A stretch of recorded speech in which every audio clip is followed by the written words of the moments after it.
बिस्मिल्लाहिर्रहमानिर्रहीम। स्टूडेंट्स, आज maths class 9 exercise 8.1 करते हैं। क्वेश्चन नंबर 1 में कहा गया है determine the quadrant of the coordinate plane in which the following points lie. ये पॉइंट गिवन है और हमने बताना है कि ये कौन से कोऑर्डिनेट में लाई करता है। तो सबसे पहले हम देखते हैं कि कोऑर्डिनेट होते क्या हैं। ये अगर हम जो है एक लाइन लगाएं और एक जो है उसके परपेंडिकुलर लाइन लगा लें, तो ये जो हॉरिजॉन्टल लाइन है इसको हम एक्स एक्सिस कहते हैं, पूरी पूरी लाइन को, और ये जो पूरी की पूरी लाइन है इसको हम वाई एक्सिस कहते हैं। तो जहाँ पे दोनों लाइंस कट करते हैं वो ओरिजिन होता है, और यहाँ पे ओरिजिन जो होता है वो 0,0 होता है। अब इसके राइट साइड पे जो होती है लाइन एक्स एक्सिस वो पॉजिटिव एक्स एक्सिस होती है, और इसके लेफ्ट साइड पे जो लाइन होती है वो नेगेटिव एक्स एक्सिस होती है, और नेगेटिव एक्स एक्सिस को हम एक्स डैश कह लेते हैं। वाई एक्सिस की अगर हम बात करें तो इस एक्स एक्सिस के ऊपर वाली जो लाइन है ये पॉजिटिव वाई एक्सिस है, और एक्स एक्सिस से नीचे वाली लाइन जो है वो नेगेटिव एक्स एक्सिस है। इसको हम वाई डैश से ज़ाहिर कर लेते हैं। अब हम अगर ये पॉजिटिव एक्स एक्सिस है तो हम इसकी नंबरिंग करें, एक जैसे वक्फे से हम अगर इसको जो है वो नंबरिंग कर लें तो ये नंबरिंग कुछ इस तरह से होगी कि 1 2 3 4, ये पॉजिटिव नंबरिंग हो गई। और इसी तरह से इसी वक्फे से हम जो है वो इधर भी नंबरिंग करेंगे 1 2 3 4, और ये नेगेटिव नंबरिंग हो जाएंगे -1 -2 -3 एंड -4। इसी तरह से आगे -5 -6, और इसी तरह से आगे इसके नंबर जो है वो चलते रहेंगे। अब हम पॉजिटिव वाई एक्सिस पे अगर हम चलते हैं तो नंबरिंग जो है वो हम करेंगे एक जितने वक्फे से। अगर हम इसको मार्क कर लें तो ये +1 हो जाएगा, +2 +3 और +4 एंड सो ऑन ऊपर को चलता जाएगा। अगर हम नीचे को जो है वो नंबरिंग करें तो उतने ही वक्फे से हम नीचे को -1 -2 -3 एंड -4 इस तरह से जो है ये चलता जाएगा। अब ये जो कोऑर्डिनेट है जिसमें x भी पॉजिटिव है और y भी पॉजिटिव है, इसको हम कहते हैं कि ये फर्स्ट कोऑर्डिनेट है। ये फर्स्ट कोऑर्डिनेट है हमारे पास। ये वाला जो है वो सेकंड कोऑर्डिनेट है, ये वाला जो है वो थर्ड कोऑर्डिनेट है, और ये जो है वो फोर्थ कोऑर्डिनेट है। हमने एंटी क्लॉकवाइज चलना है, यहाँ से शुरू करना है। ये फर्स्ट कोऑर्डिनेट, ये सेकंड कोऑर्डिनेट, ये थर्ड कोऑर्डिनेट और ये फोर्थ कोऑर्डिनेट, एक चक्कर कंप्लीट हो गया, और ये एंटी क्लॉकवाइज हमने किया है इसको। अब उसने पूछा है कि ये जो पॉइंट है P-4 एंड 3 जो है ये कौन से कोऑर्डिनेट में है।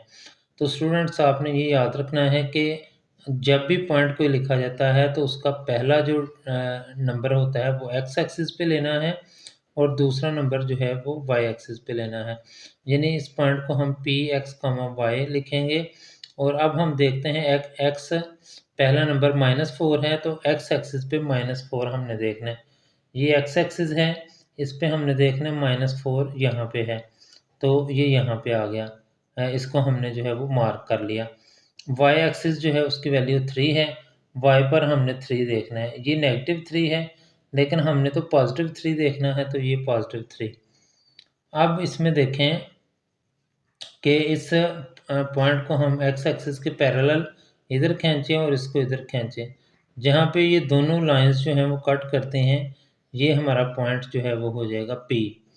तो अब देखें P पॉइंट जो है वो सेकंड कोऑर्डिनेट में है, तो हम इसको लिखेंगे कि P is in second coordinate. तो इस तरह से हमें पता चल गया कि P जो है -4 एंड 3 जो है इज़ इन सेकंड कोऑर्डिनेट।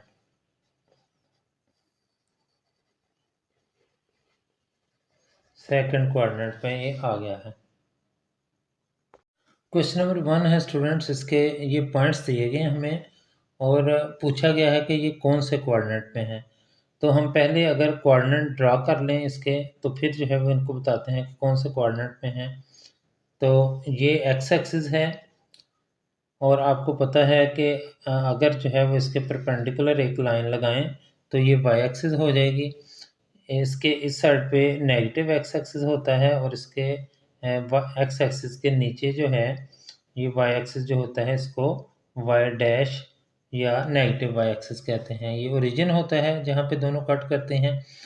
अब हमने जो है वो पॉइंट्स लगा लेने हैं। अगर हम पॉइंट लगाएं इस पे एक जितने वक्फे पे 1 2 3 4 5, इसी तरह से 1 2 3 4 एंड 5, इसी तरह से 1 2 3 4 एंड 5 और इसी तरह से 1 2 3 4 एंड 5।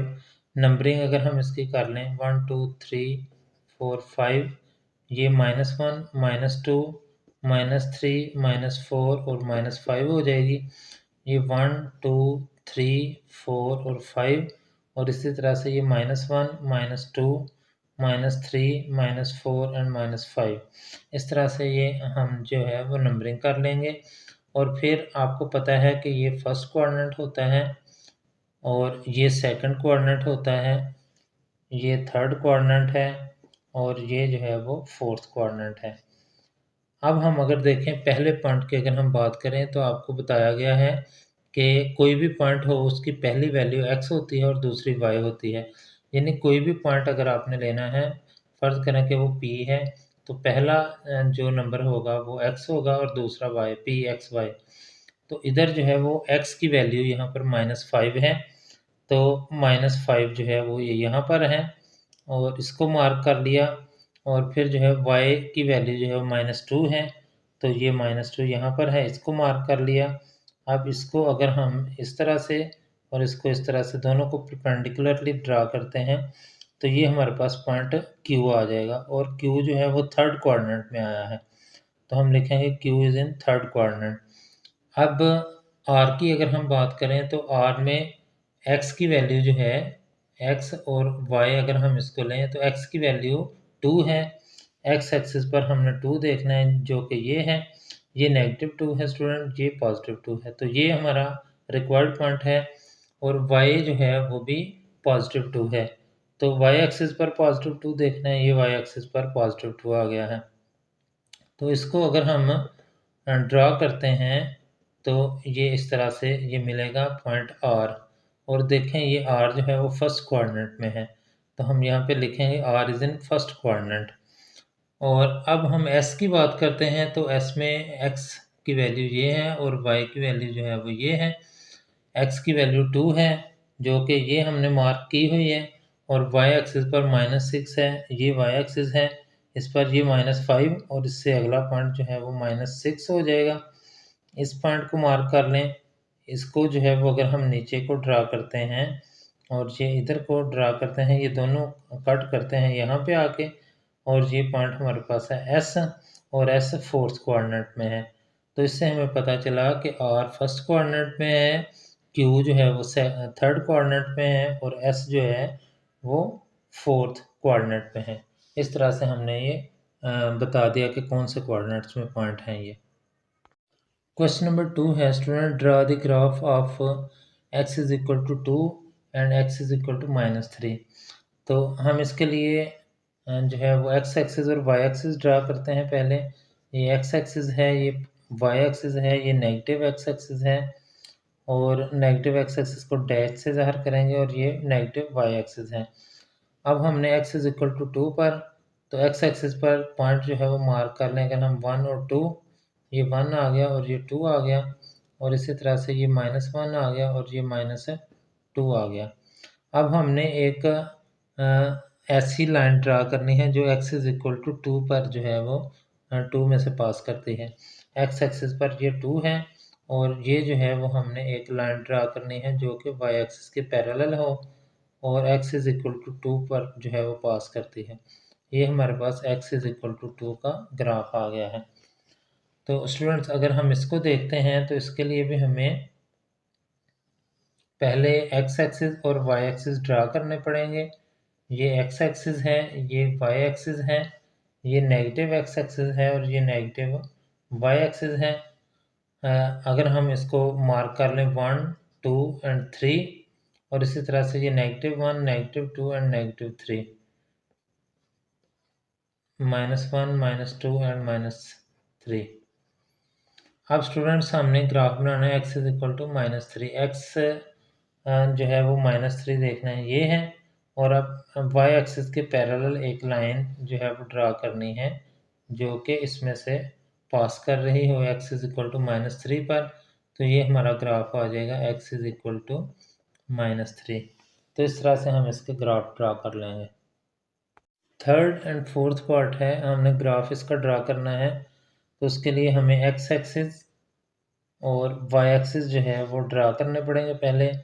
ये x एक्सिस है, ये नेगेटिव x एक्सिस है, ये y एक्सिस है और ये नेगेटिव y एक्सिस है। अब हमने y एक्सिस पे जो है वो मार्किंग करनी है। तो ये y एक्सिस है, ये +1 हो गया है और इतने ही वक्फे पर ये जो है वो -1 हो जाएगा। अब y इज इक्वल टू -1 है तो -1 में से एक लाइन पास करनी है जो कि x एक्सिस के पैरेलल हो और इस तरह से ये हमारे पास y इज इक्वल टू -1 ये इसका ग्राफ बन गया है। अब इसके लिए अगर हम देखें तो हम x एक्सिस पहले ड्रा करते हैं और फिर y एक्सिस ड्रा करते हैं और ये x एक्सिस पॉजिटिव, ये x एक्सिस नेगेटिव, ये y एक्सिस पॉजिटिव और ये y एक्सिस नेगेटिव आ गया है।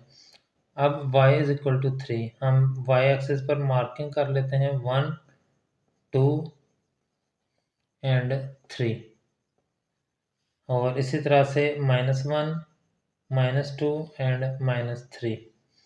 तो y इज इक्वल टू 3, ये 3 है तो इसमें से हम पास करने वाली एक ऐसी लाइन लेते हैं जो कि x एक्सिस के पैरेलल है।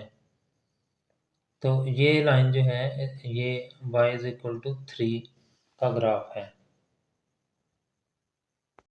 क्वेश्चन नंबर 2 फिफ्थ पार्ट है, student draw the graph of y is equal to 0। तो इसके लिए हम पहले x एक्सिस जो है वो लेते हैं और फिर y एक्सिस ड्रा करते हैं। ये पॉजिटिव x एक्सिस, ये नेगेटिव x एक्सिस, ये पॉजिटिव y एक्सिस और ये नेगेटिव y एक्सिस हो गया है। अब y is equal to 0, 0 step हमने x एक्सिस से ऊपर 0 स्टेप जाना है हमने। तो 0 स्टेप यहाँ ही रहेगा और ये हमारे पास ये जो लाइन है यानी x एक्सिस जो है यही ग्राफ बनेगा हमारे पास y इज इक्वल टू 0, यही ग्राफ बन जाएगा हमारे पास x एक्सिस वाला, क्योंकि हमने ना ही कोई स्टेप ऊपर जाना है और ना ही नीचे आना है तो इसके ऊपर ही रहेंगे। तो ये हमारे पास x एक्सिस हो जाएगा y इज इक्वल टू 0। अब इसकी बात अगर हम करें तो इसके लिए भी x एक्सिस हम ड्रा करते हैं और फिर y एक्सिस ड्रा करते हैं। तो ये y पॉजिटिव हो गया, ये x नेगेटिव हो गया और ये y नेगेटिव हो गया है। अब x इज इक्वल टू 0 का मतलब ये अगर हम मार्किंग करें 1 और ये मार्किंग करें -1, इसका मतलब है इधर जाएंगे तो 1 स्टेप चलेगा, इधर जाएंगे तो -1 स्टेप चलेगा। तो हमने तो 0 स्टेप चलना है तो x एक्सिस पर 0 स्टेप चलेंगे तो यही रहेगा, यानी ये वाली जो लाइन है y एक्सिस वाली जो लाइन है ये हमारे पास ग्राफ आ जाएगा x इज इक्वल टू 0 का। क्वेश्चन नंबर 2 7 पार्ट है इसका, स्टूडेंट्स इसमें draw the graph of y is equal to 3x, इसका ग्राफ हमने बनाना है। इसमें दो वेरिएबल आ गए हैं, y भी है और x भी है। एक इंडिपेंडेंट वेरिएबल है x और एक डिपेंडेंट वेरिएबल है। तो हमने जो है वो एक ग्राफ इसका ड्रा करना है जो कि लीनियर होगा, क्योंकि इसकी डिग्री 1 है तो लिहाजा इसका जो ग्राफ आएगा वो एक स्ट्रेट लाइन आएगा, लीनियर इक्वेशन है ये। तो अ, एक लाइन का ग्राफ बनाने के लिए हमें कम से कम 2 पॉइंट्स चाहिए होते हैं, लिहाजा हम अपनी मर्ज़ी से x की 2 वैल्यूज़ रखेंगे और उससे ग्राफ बनाएंगे। तो इसके लिए हमें टेबल बनाना पड़ेगा। तो हम जो है वो एक टेबल बनाते हैं इधर, जिसमें x और y की वैल्यूज़ जो है वो हम लेट करेंगे कि वो x और y की वैल्यूज़ हैं हमारे पास। फ़र्ज़ करते हैं कि ये x है और ये y है और ये x, y। अगर हम स्टूडेंट x की वैल्यू 2 कोई सी वैल्यू अपनी मर्ज़ी से रख दें तो ये जो है वो इस तरह से हमारे पास ग्राफ बनेगा कि x की वैल्यू सपोज कि हम रखते हैं 0, अपनी मर्ज़ी से रखनी है, और हम सपोज के रख लेते हैं 2। अगर हम x की वैल्यू जो है वो 0 रखते हैं तो y की वैल्यू 3 इंटू 0, क्योंकि x की वैल्यू हमने 0 रखी है तो इधर x की जगह 0 पुट कर देंगे तो 3 0 0, y की वैल्यू भी 0 आ जाएगी हमारे पास। तो ये x y की वैल्यू जो आएंगी वो 0, 0 आ गई। अब अगर हम x की वैल्यू 2 रखते हैं तो ये हमारे पास आएगा y is equal to 3 into 2। X की जगह हमने 2 रखना है, 3 2 6, तो y की वैल्यू 6 आ जाएगी। तो ये हमारे पास पॉइंट बनेगा, पहले x की वैल्यू और फिर y की 2, 6। अब हम इसका ग्राफ बनाते हैं स्टूडेंट्स, क्योंकि दो ही पॉइंट्स हमें चाहिए हैं, और हम x एक्सिस ड्रा करते हैं और फिर y एक्सिस ड्रा करते हैं। ये x पॉजिटिव है, ये y पॉजिटिव है, ये x डैश है नेगेटिव, और ये y डैश नेगेटिव। हमने देख लेना है कि x एक्सिस पे बड़े से बड़ा पॉइंट जो है वो 2 है, तो हम 2 तक मार्क कर लेते हैं इसको, ये 1 और ये 2। तो ये मार्किंग हो गई इसकी। अब जो है y एक्सिस पे हमने देखना बड़े से बड़ा पॉइंट 6 है, तो हम इसको 6 पॉइंट तक मार्क जो है वो कर लेते हैं। तो ये आ जाएगा 1 2 3 4 5 एंड 6। तो ये हमारे पास पॉइंट आएंगे 1 2 3 4 5 एंड 6। अब पहला जो पॉइंट है वो है 0 0। तो 0 0 आपको बताया गया है कि ये ओरिजिन होता है, इसको हम कहते हैं कि ये पॉइंट है 0 एंड 0। और दूसरा पॉइंट है 2 एंड 6। ये 2 है और ये 6 है। अब इन दोनों पॉइंट्स को अगर हम पैरेलल, ये y एक्सिस के पैरेलल एक लाइन लगाएं और एक लाइन जो है वो x एक्सिस के पैरेलल लगाएं, तो ये पॉइंट जो है वो हमारे पास बनेगा 2 एंड 6। अब बच्चों हमने एक पॉइंट हमारे पास ये आ गया है और एक ये आ गया है। हमने एक ऐसी लाइन ड्रा करनी है जो कि इन दोनों पॉइंट में से गुजरती हो। तो इन दोनों पॉइंट में से गुजरने वाली एक लाइन जो है वो इस तरह से ड्रा हो जाएगी, और ये हमारे पास इसका ग्राफ आ गया है, और ये ग्राफ है y is equal to 3x का।